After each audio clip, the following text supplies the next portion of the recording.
সুপ্রিয় দর্শক, এখন সৌদি আরবে খামিস মুশে মুষলধারে বৃষ্টি হচ্ছে। আপনারা দেখতে পাচ্ছেন যে স্ক্রিনে কীভাবে পানির স্রোত বয়ে যাচ্ছে।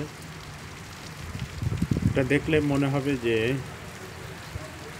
কোথাও এশিয়া বা বাংলাদেশের কোনো অঞ্চল, কিন্তু না, সৌদি আরবের মরুভূমি অঞ্চল, যেখানে এখন প্রচুর বৃষ্টিপাত হচ্ছে।